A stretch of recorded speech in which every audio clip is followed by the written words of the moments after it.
Hey, what's up? This is Jacob with Legator Guitars, and in this video, we're going over how to properly restring and maintain your Ghost headless guitar.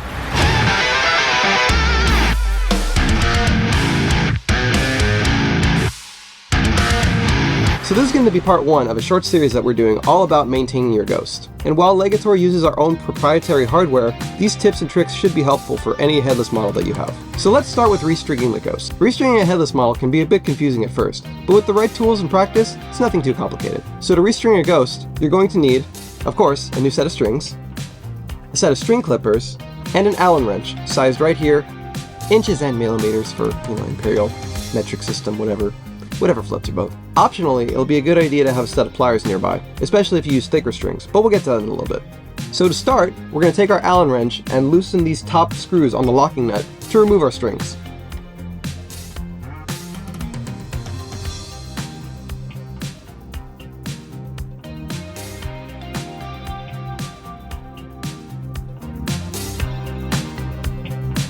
So now that we've gotten the strings off, it's a good idea to give your guitar a good wipe down and polish the fretboard to remove any fingerprints, dust, or oils that may have accumulated. Finger cheese! So a good trick for our headless hardware is to take your string and to bend it slightly at the ball joint, making a little hook right here. And this is going to help it to fit into the saddle and stay in place. After this, just adjust the tuner to lock it in. You're going to want to adjust the tuner until the end of the string winding is right here, just where the saddle ends, to avoid any fret buzz. After this, we're going to take our string and feed it through the slot of our locking nut, like so, and pull it tight. Being a locking nut, we're going to want to avoid leaving any slack on the string, like you would normally with a headstock. So once it's in here tight and you're pulling it tight, take your Allen wrench and lock it down. You can do this lengthwise as opposed to longwise to avoid any stripping. Once that's in, just tighten it. You don't have to bring it to pitch. I like to, just to know where I'm at, but you don't have to bring it to pitch, just make sure it's tight. Which, speaking of, it's a good idea to have a tuner handy when you're doing this. I have it plugged in right now to my computer and I got Fort and Cali up with the tuner, so that's what I'm using, but you can use any kind of tuner you want. Now, if you're using thicker gauge strings and you find that your string doesn't fit through your slotted locking nut, you can do one of the following.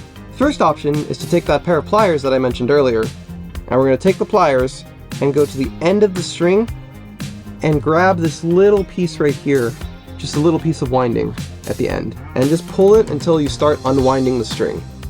And what that's going to do is it's going to shorten the width of the string on top without affecting the actual gauge of your string. You want to pull off just enough so that it fits through your slotted locking nut, but not too much so that it goes past where the string rests on the actual nut of your guitar. See, like here, I didn't pull off enough winding so it doesn't go all the way through, so we're going to pull off a little bit more. There we go. The other option, if you feel comfortable enough to do so, is to file down your slotted locking nut. But again, we only recommend this if you feel comfortable enough doing so.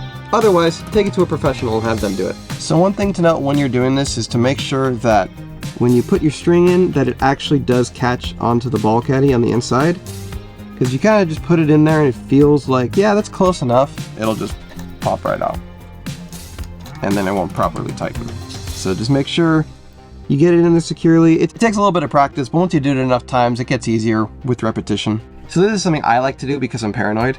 But before I clip the strings, I'll actually go one string each one and just stretch them out a little bit to make sure, A, that they are securely in the ball joints on the bridge, and B, it's just also a good general rule of thumb to stretch your strings out after you replace a set of strings, or because new strings have a tendency to recede and like fall out of tuning, so it's a good idea to stretch them out. And see, just like that. After this, we'll take our string clippers and clip the end of the string off. Cool. Now we can cut. And just like that, we've got a new fresh set of strings on our headless Ghost. If you like this video, make sure to leave it a thumbs up and leave a comment down below if you have any other questions regarding setting up your headless Ghost. Like I said, this is part one of a series that we're doing to teach you guys how to set up and maintain your Ghost. And for more videos like this one, be sure to subscribe to the channel and ring that little bell to be notified the next time we post a video. Until next time, I'm Jacob with Legator Guitars, and I'll see you on the next one. Take care.